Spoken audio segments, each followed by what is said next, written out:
آپ دیکھیں کہ ہمارے دن کا ایک بڑا حصہ سیل فون کے ساتھ گزر جاتا ہے، کچھ حصہ ٹی وی کے آگے گزر جاتا ہے، کچھ لوگوں کے ساتھ سوشلائز کرنے میں، کچھ گھر کے اندر کام کاج، بچوں کے ساتھ، سروینٹس کے ساتھ، یا ہم جاب پلیس پر ہے تو یعنی کولیگز کے ساتھ. تو اس میں سے خوش قسمت ہے وہ لوگ کہ جن کو اپنے وقت کا کچھ حصہ قرآن کے ساتھ بھی مل جاتا ہے، اور جو جتنا چاہے اس وقت کو بڑھا لے. obviously جب اس وقت کو بڑھائیں گے تو کچھ اور چیزوں کا وقت کم ہوگا، لیکن وہ خسارے کا سودا نہیں. اللہ تعالیٰ قرآن مجید میں فرماتے سورۃ فاطر میں، ان الذین یتلون کتاب اللہ، بے شک وہ لوگ جو کتاب اللہ کی تلاوت کرتے ہیں. اور تلاوت کا لفظ جو ہے وہ صرف قرات کے لیے نہیں ہے، بلکہ تلاوت کے معنی ہوتے ہیں اتباع کرنا، فالو کرنا، پیروی کرنا.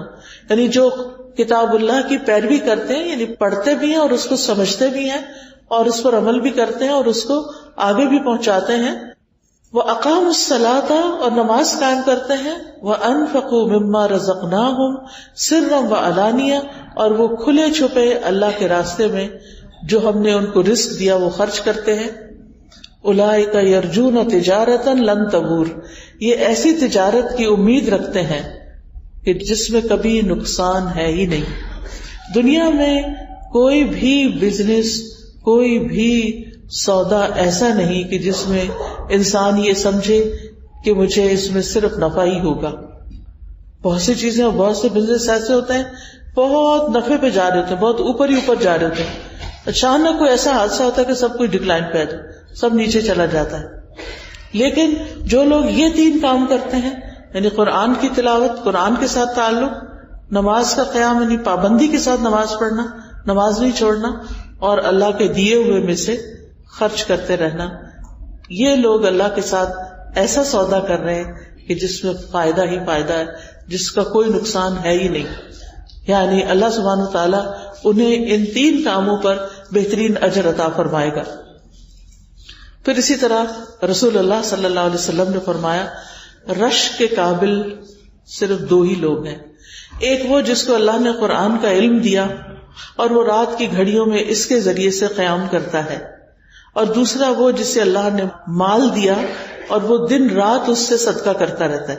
یعنی دن بھی اور رات بھی جو بھی موقع آتا ہے وہ دیتا چلا جاتا ہے، دیتا چلا جاتا ہے. پھر یہ کہ دوسری چیز جو اس آیت میں آتی ہے وہ ہے شفاء لما فی الصدور، کہ یہ قرآن سینوں کے اندر، دل میں جو کچھ، کہ سینے میں دل ہے اور دل میں جو کچھ ہے اس کے لیے شفا ہے. یعنی قرآن سینے کی، دل کی بیماریوں کے لیے شفا ہے. دل کی بیماریوں میں کیا چیز شامل ہے؟ سب سے پہلے تو وسوسے، برے برے خیالات، خوفناک چیزیں جو انسان سوچتا ہے، یا غم یا دکھ یا وہ ہرٹ جو کسی کی طرف سے انسان کو پہنچتا ہے. اسی طرح بری نیت، برے ارادے اور شیطان کے ڈالی ہوئی نجاست کہ وہ انسان کو کسی نہ کسی غم میں مبتلا کر کے رکھتا ہے، کیونکہ وہ ہمارا دشمن ہے اور وہ خوش ہوتا ہے اس بات پر کہ انسان دکھی اور غمگین ہو، لہٰذا وہ اس کو ایسے ایسے خیالات ڈالتا ہے، کبھی اس کے بچوں کے بارے میں، کبھی اس کے عزیزوں کے بارے میں، کبھی مال کے بارے میں، کبھی مستقبل کے بارے میں، کہ انسان ساری نعمتیں ہونے کے باوجود خوش نہیں رہتا. یعنی کتنی حیرت کی بات ہے نا کہ اگر ہم گننا شروع کریں کہ ہمارے پاس کیا نہیں اور کیا کچھ ہے تو ہم گن نہیں سکتے، اتنا کچھ ہے ہمارے پاس. اللہ تعالیٰ فرماتے ہیں وَإِن تَعُدُّوا نِعْمَةَ اللَّهِ لَا تُحْصُوهَا، اگر تم اللہ کی نعمتوں کو گننا چاہو تو گن نہیں سکتے، شمار کرنا چاہو تو شمار نہیں کر سکتے. لیکن اس کے باوجود بھی ہم پریشان رہتے ہیں، اس کے باوجود بھی ہم دکھی رہتے ہیں. یعنی سب کچھ ہوتے ہوئے بھی ہم جو نہیں ہمارے پاس کسی وجہ سے، کوئی امتحان ہے ہمارا، یا کوئی ہماری دعا قبول نہیں ہوئی، یا ہم اپنے بچوں کو جیسا دیکھنا چاہتے ہیں ویسے وہ بن نہیں رہے، یا کوئی بھی ریزن ہو سکتی ہے، وہ ایک غم زندگی کا ہماری ساری نعمتوں پر حاوی ہو جاتا ہے اور انسان خوشیوں سے ہاتھ دھو بیٹھتا ہے. جبکہ قرآن پڑھنے والا، اس کو اللہ پر ایسا توکل، ایسا اعتماد، ایسا یقین حاصل ہوتا ہے اور وہ بڑھتا چلا جاتا ہے کہ شیطان کسی بھی قسم کا وسوسہ ڈالے وہ یقین اس کو فوراً ختم کر دیتا ہے. وہ دل کے اندر کا اطمینان اور توکل کہ اللہ ہے، اللہ اچھا ہی کرے گا، اللہ کے بارے میں اچھا گمان، بندوں کے بارے میں اچھا گمان، یہ اس کے دل کو خوش کر دیتا ہے. اور یہ آ نہیں سکتا جب تک ہمارا تعلق قرآن سے نہ ہو. یہ چیز قرآن ہی انسان کے اندر پیدا کرتا ہے. اور پھر آپ دیکھیے کہ انسان کو بعض لا علاج بیماریاں شروع ہو جاتی ہیں، اور ان میں سے دلوں کی بیماریاں جو ہیں وہ سب سے زیادہ انسان کے لیے تکلیف دہ ہوتی ہیں. کیونکہ کچھ دل ہوتے ہیں وہ ایمان سے، ایمان کے نور سے، ہدایت کے نور سے آباد ہوتے ہیں، یہ دل زندہ ہوتے ہیں. اور کچھ دل ایمان سے خالی ہوتے ہیں، یقین اور توکل اور تقوی سے خالی ہوتے ہیں، قرآن کے علم سے خالی ہوتے ہیں، لہٰذا وہ دل مردہ ہونا شروع ہو جاتے ہیں. اور اگر ان کا علاج نہ کیا جائے تو وہ کسی کام ہی نہیں رہتے. پھر انسان کی زندگی میں سب کچھ ہوتے ہوئے خوشی نہیں ہوتی. اور یہ کتنی محرومی کی بات ہے کہ اللہ تعالیٰ اتنا کچھ دے پھر بھی ہم کسی بات پر خوش نہ ہو، یا یہ کہ خوش ہونے کے لیے ہمیں لوگوں کی ضرورت ہو. اب ہمارا کنٹرول جو ہے وہ لوگوں کے ہاتھ میں ہو کہ وہ ہمیں خوش کر دیں، کیونکہ ہم نے خوشی کو یا تو لوگوں کے مرہون منت کیا ہوا ہے کہ فلاں دوست سے بات ہوگی تو میرا دل خوش ہو جائے گا، یا وہ ملنے آ جائے گی، یا میں ملنے چلی جاؤں، یا اسی طرح فلاں چیز میرے پاس آ جائے گی تو پھر مجھے خوشی مل جائے گی. لیکن آپ نے زندگی میں دیکھا ہوگا کہ جتنی بھی چیزوں کی ہم نے خواہش کی اور وہ ملتی چلی گئی، اس کے بعد کیا ہوا؟ ایک چیز کی خواہش تھی وہ مل گئی، تھوڑے دن خوشی ہوئی، پھر ڈاؤن.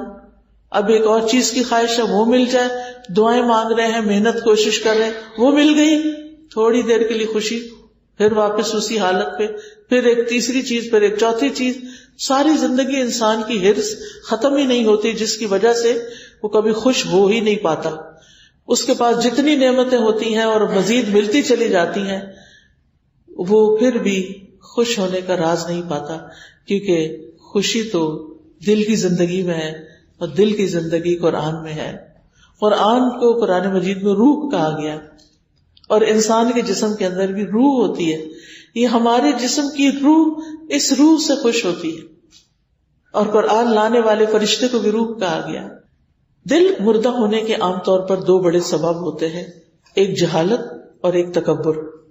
جہالت جو ہے وہ دل اور ایمان اور نور کے درمیان اندھیرا کر دیتی ہے، رکاوٹ پیدا کر دیتی ہے.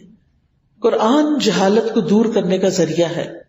جب قرآن کے ذریعے جہالت دور ہوتی ہے تو دل لہلہانے لگتا ہے، ایمان کے ساتھ، قرآن کے ساتھ سینے منور ہو جاتے ہیں، خوش ہو جاتے ہیں، روشن ہو جاتے ہیں.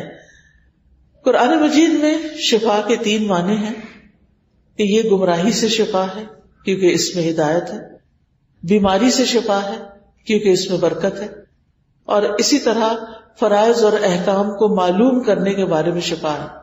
کیونکہ جب ہم کسی چیز پر عمل کرنا بھی چاہتے ہیں، فار ایگزامپل اب رمضان قریب آ رہا ہے، روزے تو ہم ہر سال روٹین کے رکھ ہی لیتے ہیں، قیام اللیل بھی کر لیتے ہیں، لیکن اس کے ساتھ ساتھ اکثر لوگ اپنی زکوٰۃ نکالتے ہیں رمضان کے اندر. لیکن ہوتا کیا ہے، لا علمی کی وجہ سے ہم صحیح طور پر کام ہی نہیں کر سکتے، ہم صحیح فنکشن نہیں کر پاتے. ہمارے دل میں ڈاؤٹ رہتا ہے، پتہ نہیں اس پہ زکوٰۃ ہے یا نہیں، پتہ نہیں کتنی نکالنی. یعنی چھوٹے چھوٹے کوشچنز ہوتے ہیں جو ہمارے اندر ایک بے چینی پیدا کیے ہوئے ہوتے ہیں. لیکن اگر ہم قرآن پڑھیں اور قرآن کو سمجھیں تو ان میں سے بہت سے سوالوں کے جواب مل جاتے ہیں. پھر کچھ اسپیسیفک کوشچنز رہ بھی جاتے ہیں کہ جن کو مزید علماء نے ڈسکس کر کے اور مزید علم حاصل کر کے ان کو حل کیا ہوتا ہے. تو فرائض پر بھی عمل کرنے کے لیے بہت ضروری ہے کہ ہمارے پاس علم ہو. علم کے بغیر ہم اپنے فرائض پر بھی عمل نہیں کر سکتے.